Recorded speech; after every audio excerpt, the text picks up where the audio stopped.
So, okay, we're gonna talk about beets now, and beets are a little bit easier to grow than carrots. Harvesting is certainly easier. Some of these are paper pot transplanter. I think it's all paper pot transplanter. So the thing with the paper pot transplanter is you have to really time your harvest. And this is what happens if you don't. You get these lanky beets that are constricted in the space of the paper chain, and then it's not an ideal product. When you're selling to chefs, in my experience, they're very particular with the kind of beet they want. And I'm gonna try to find the perfect beet for you. While he's doing that, we have one chef that buys a lot. But it's the same group that's buying like, we're doing around 600 pounds of carrots. I'm sorry, 60 pounds of carrots every other week. Anyways, they like that. They actually want long because they want to slice it, and so they want to have more to slice. Again, Curtis is right. We were about 2 weeks behind on this. For just we had tomatoes here before with the caterpillar tunnel, and we just never got to it.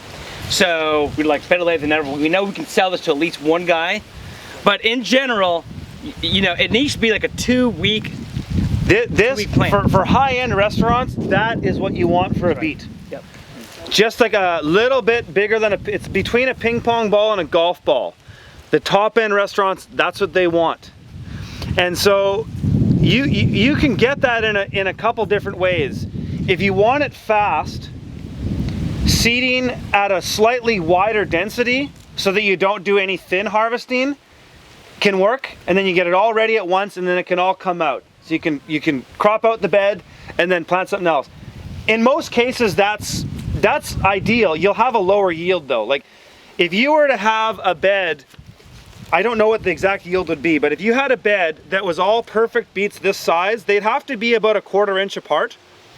Your yield wouldn't really be that significant, but you get it out faster, so there's pros and cons. But I find if you want a big yield with beets, you thin harvest them. So I direct seed beets with the earthway seeder. It's the only thing I use. I use the earthway for spinach and beets. It's the only thing I use that for.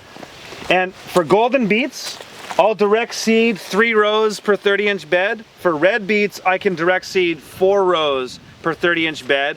And I essentially do a thin harvest. So I'll look at a bed like this, and I'll come in, and what I do is I'll work my way down, and I'll harvest what I need, and I'll leave it in piles along the ground. So I'll just do a little bit, and you can check it out. So I'm looking for, like, that's good. So I'm gonna leave some of them in there. These beets are actually good because this is with the paper pot, but they haven't been in here long enough that they're getting that elongated, stretched out look. So I'm coming in. So I'm just gonna move back, and I'm gonna put them in like the least amount of piles as possible so I have less to pick up at the end, because I can't put a tote in here, right? That's the problem. So that's why I'm doing this.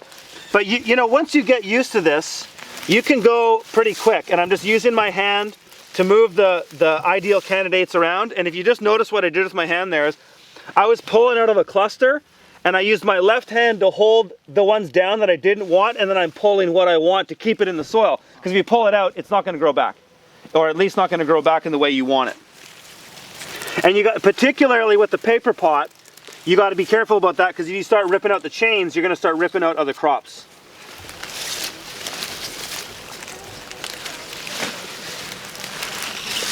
You know, you pull the odd one out here and there, but that's okay.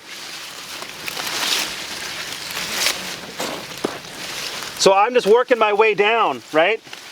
And so what we're gonna see, if I work my way down this whole 100-foot bed, we're probably gonna see a few piles every few feet.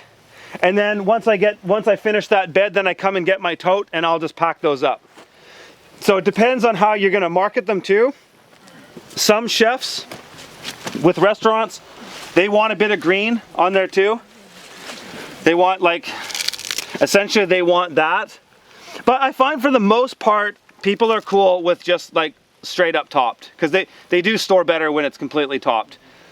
My preference in the post-harvest is to top them in the post-harvest.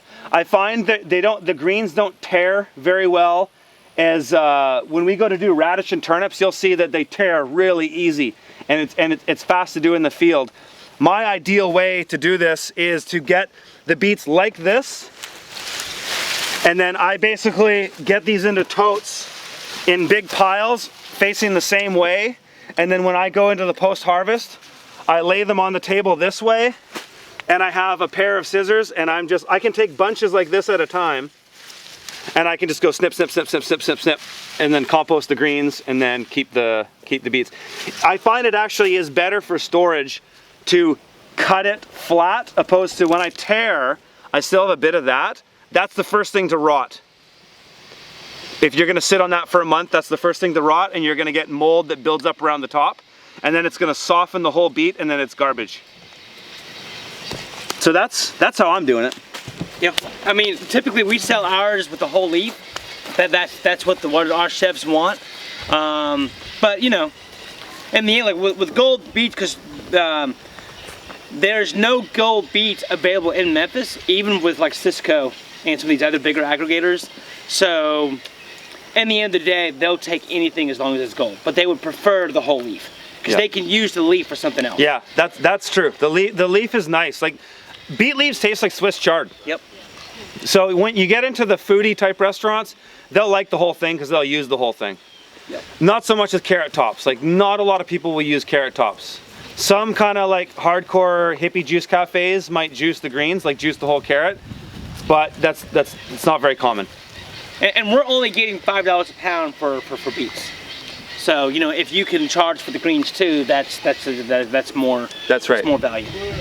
Do the same thing as far as storage with the carrots go along with the beets and other root crops, or are they kind of different? As far as sitting on in the cooler, yeah, All the roots are more or less.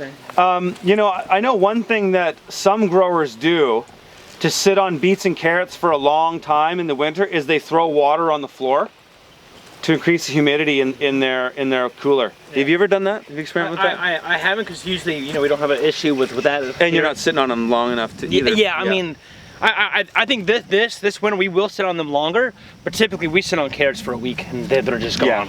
Yeah. How long would it be before you come back and revisit that row? Every week. Every week. Yeah.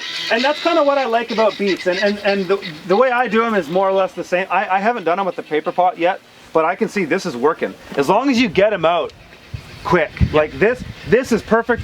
This bed of golden beets is a perfect candidate. And if you guys want, just come and walk up and take your hands and look through and see what I'm talking about. But this is a perfect candidate where basically I'm coming through and I'm gonna harvest at least 1/4 of what's there. And so I might harvest that bed for a month. And then on the last picking, it'll be really easy just cropping it out. Question, Ray. Yep. When you said they're a 2-week crop, and it's 2 weeks after they're transplanted? So okay, so this here, when you seed beets, typically when they first germinate, you want to transplant them 2 weeks later. Okay, 2 weeks in the nursery after the germination. Yep, that's right. And then once they get planted in here, You can't store on this end of the bed, so on every field, guys, on the east end of the beds is marked when it was transplanted. So if you're curious, like, hey, when was it done the south, you can go make notes and go, this was done, you know, August 8th or whatever. So we had a good question over here about storing them like with the greens and how long. So you can kind of fake it in a way. What I used to do when I was mostly doing restaurants is I would harvest them all, and like, so we keep the tops on because I could sell them at the farmer's market. They'd go in like over a week's worth of, they could go into 2 weeks of CSA basically, and then I would sell them to restaurants with the tops. If the tops would be the first to rot. So what we would do is we could sit on like 2 weeks of beets at once, and then if the top started to go, then we would top them and then save the beets and just sell bagged beets later at the market, or put those in our CSA, or sell them to chefs at a lower price. So you can kind of cheat it and get the best of both worlds, and then just do the topping later to get first prioritize the premium price with the greens, and then go to the topped beet afterwards. Yep. So Ray, what is your time limit on getting this complete? Like, how long is too long to have them? Yeah, it really depends. Like if it's in the spring, you know, it's not long. But going in this time, I mean, you could ride this out for a while. for probably till December. And that's because of the weather and That's right. Because days are getting shorter, And colder. nighttime temperatures are coming down, things just don't grow as fast. You know, that's one thing that's really cool about farming on the shoulder seasons and the winter is that extra time really like relieves a lot of stress on the farm because you don't have to worry about getting stuff out of the field so quick. Whereas here in the south, in the summertime, when a crop's ready, it's ready and has to be out. It doesn't matter if you're selling it on a Monday or a Friday or the weekend. When that crop's ready, it's coming out. Doesn't matter what day it is. That's why good cold storage is important, and protocols to when you harvest are really important. Those things become more amplified in the summertime than they are on the shoulder season. So in the summer, you gotta go. When things are ready, they're out and they're in the cooler. But now this time of year, like it's middle of daytime and we can harvest. 2 months ago, forget about it. We'd be out here dying, right? We wouldn't be out here. Yeah, yeah. We'd be indoors. We'd be in the AC. Yeah, yeah. Yeah. So that's more or less beets in a nutshell.